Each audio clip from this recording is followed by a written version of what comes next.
That's what they don't say. So when a girl says, I want a nice guy, she's not actually lying to you. She's just not telling the full story because she either doesn't know it or doesn't want to say that. Okay, she says, I want a nice guy. She actually does, but she wants him to be good looking, tall, charming, muscular, fit, well dressed, socially well adjusted, popular, wealthy, and on and on and on. All the things that factor into it. Okay, you don't have to have all those things, of course, but you want as many of those things going for you as possible. That's what the girl actually wants. When she says a nice guy, she wants a nice guy, but she wants a nice guy who also has all the other things going for him. All right. And the old saying goes that you catch more flies with honey. And this is 100% true, whether it's in business or whether it's in socializing or whether it's with women. You do so much better as someone who operates as a nice person throughout the day and throughout your world than you do as a guy who's being a dick in every fucking facet of your life. I guarantee you that. There is no area where being a dick will not hurt you, okay? Try getting clients in business and being a complete dick. You're going to lose all your clients and you're going to have a very tough time bringing clients on. Try being a complete dick around your friends. It's going to be hard for you to make friends. You're the only kind of guys that's going to want to hang around with you are guys who have low self-esteem, who are able to take a beating from you, right? Same with girls. The only girls who's going to stick with you are girls who are looking for someone to give them a beating. And those are the kind of people you don't want in your circle, all right? So basically, think about Jason Statham, right? You know Jason Statham from Transporter. Dominant, muscular, fit, wealthy, rich, high status, confident guy, projects those alpha qualities. But is he going to have to go on a date with say he meets a regular girl, he's dating a supermodel right now, but say he meets a regular girl, is he going to have to go in there and run dread game and asshole game and Machiavellian and just like cut her down? Is he going to have to do that? No, of course he's not going to have to do that because she sees him as high value and she's not going to want him. Like a high self-esteem girl is not going to want that. She's going to be like, I went on a date with Jason Statham and he was a total dick. What she's going to want is that high value guy, Jason Statham, to go in and be super nice to her, to give all his attention in that coffee shop to her, shine his light on her, and make her feel special. All right. Then she's going to be like, oh my God, I went on a date with Jason Statham. He's the fucking best guy in the world. He was he's a movie star, but he was so nice to me. Right. That's what she wants. She wants that high status guy who she thinks could be a dick, but then he's super nice to her, gives her all the attention in the room, listens to her, engages, and super nice. And now she's got the best of both worlds. She's got a guy who has all those masculine, strong qualities, and he's really nice.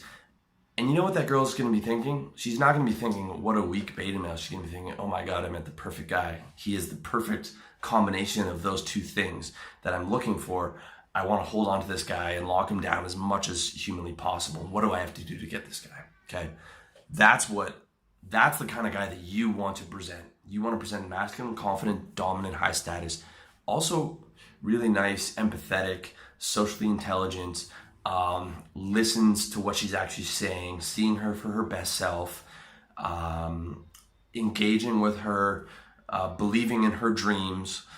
Very, very, very important stuff. Incredibly important in keeping a high quality woman, right? Because what is every woman's complaint with her boyfriend? He doesn't listen, right? Women love that stuff. They love a guy who's nice and listens, but you also have to be a fucking man too, right? That's the key. So basically, you want to be super nice wherever you go. And save your asshole behavior, save your rough, tough guy behavior for people who fuck with you. I call it the old phrase of walk softly but carry a big stick. So you walk and talk confidently, okay? By your demeanor and by the way that you hold yourself, people should know that you have a big stick. And what I mean, the big stick in the metaphor means that like, basically if someone fucks with you, then they're gonna have a problem. And I think maybe I should think twice before I fuck with this guy because he looks like he's a man and he's serious business. That's what I mean by the big stick. But walk softly means you're super nice wherever you go. Because if you look at what high value guys actually act like, that's how they act, right? George Clooney, Brad Pitt, they sit down for an interview. They're super nice to the interviewer. I'm sure they're super charming to the waitress and whoever they meet because they're happy and they're high value guys. They're not trying to come on top of everyone they meet and dominate them because they already know that they're projecting that higher status and that value. And so where they want to go, they want to be nice to people and make people happy. And that's how you should try and approach the world. So walk softly, be nice, but carry a big stick. Let people know just from looking at you and the way that you talk and the way that you walk that you're not to be fucked with. And if they do fuck with you, let them know that this is a problem, that you're not going to accept that behavior. However, like I say in my video, How to Win an Argument, the best way to win the argument is not get into the argument in the first place. The argument should be a very rare occasion because you should be ruthless in cutting off people who are negative or toxic or arguers or low self-esteem, who are going to cause drama. It should be a very rare occurrence that you are around people who are causing drama for you. And then in that case, you do have to be an asshole and step on their toes and show them that you're a serious guy. That's the big stick part of it, but that should be a rare occasion, okay? It should be a rare occasion because you should be happy, you should be high value, and you should be structuring your life around happy people who are also high value.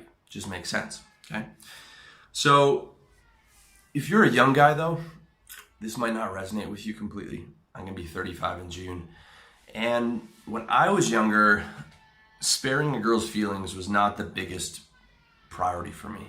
I was never the guy who went out of my way to hurt a girl. I never enjoyed that. I never had a phase where I was like, I'm gonna be a dick. But a lot of guys who were took more abuse in high school or got fucked over by a lot more girls do have a phase of that they go through when they're on the road to becoming the man that they deserve to be, where they become a dick to those girls. And it is not a good place to be. So like, I get it if you're young and you're testing your power and you've been fucked over and you've been hurt by girls and you don't have much empathy for women at this point.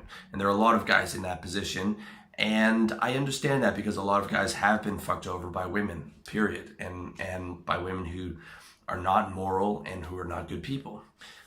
So I understand where you're coming from if that's where you're coming from, but it is not a good place to be, all right? It is not a good place to be because you've lost empathy, and now what's going to happen is you're going to punish the girls who don't deserve it for the girls who did deserve it. So the girl who gave you that bitchy rejection at the club, or the ex-girlfriend who broke your heart and cheated on you, or the girl who did something to you, she's already out of the picture. She's removed herself from the picture.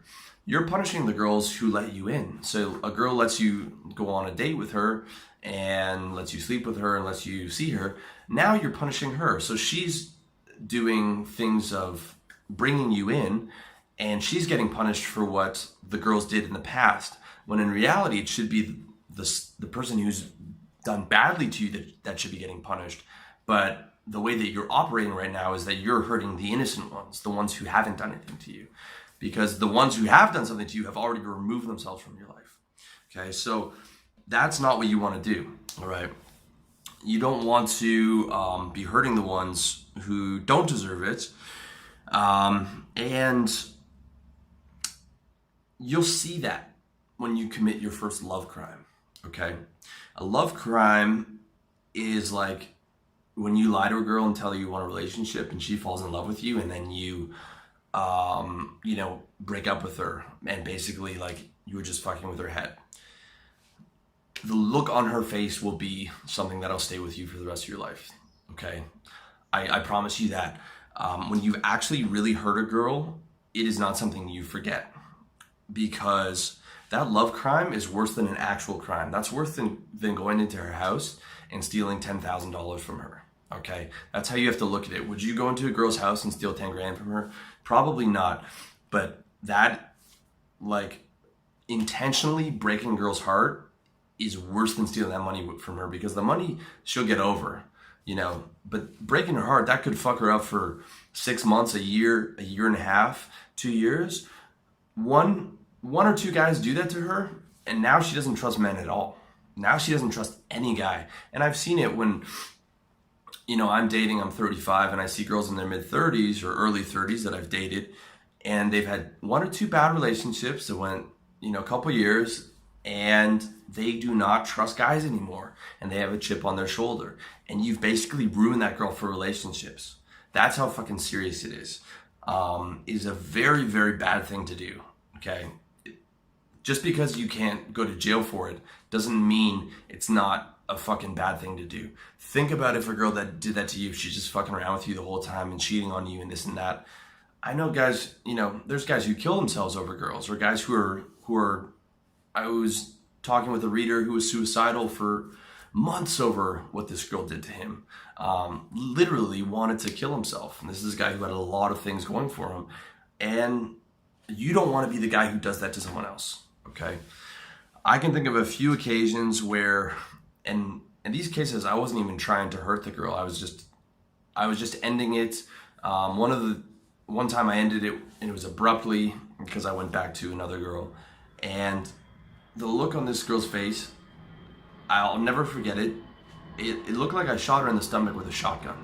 Okay, now I'm not trying to say I'm God's gift to women or anything like that, and it's not that I'm so special. It's just that she liked me, and I was ending it with her, and I did it abruptly. She didn't know it was coming because we were getting along quite well, and like it was like I had shot her and she collapsed onto the floor. She collapsed like I had shot her in the stomach with a shotgun. That's how bad it was. And I've seen that look on a couple girls' faces that I've dated because they're a bit younger, and I tend to take care of the girl, and I treat her really nicely. So when I would end it, the look on her face was like her father is leaving her. And those girls in particular had fathers who had left them. So they're literally like clinging onto you, or one was clinging onto my leg when I was trying to end it with her. And I remember the entire conversation to this day. It was 7 years ago, because I felt so bad. It took me like 2 months to get over that, where I wasn't seeing any other girls because I felt so terrible. I felt so bad as a human being that I didn't even want to be around other girls because I didn't want to potentially hurt someone like that. So every girl I get involved with now, I think about that stuff. Like, am I going to be serious with this girl? If she looks really sweet and it's a situation where I know she's going to fall hard and I don't think I'm going to have this strong feeling for her, then I don't pursue that. And there's a lot of cases, especially now that I'm in Thailand, not Toronto, where there are some very, very sweet, innocent, guileless girls walking around where I will just not pursue because I know that I will probably end up causing that girl that kind of pain, okay? And even in the cases that I'm talking about, I was not intentionally fucking with this girl to try and cause her pain. I was not intentionally trying to do this, and I was trying to let them down softly. But again, if someone really likes you and you're ending it, you are really going to hurt them. So this is something you have to take the girl's feelings into account, because believe me, you will feel fucking terrible when this happens. You might think it's all a joke and you're fucking around and you're getting girls and you're playing the field, until you actually do that and you see the girl's face and you see what you've done and you think about what you've done. And if you're a human being and not a sociopath, you will experience that and you will feel fucking terrible about it. Okay.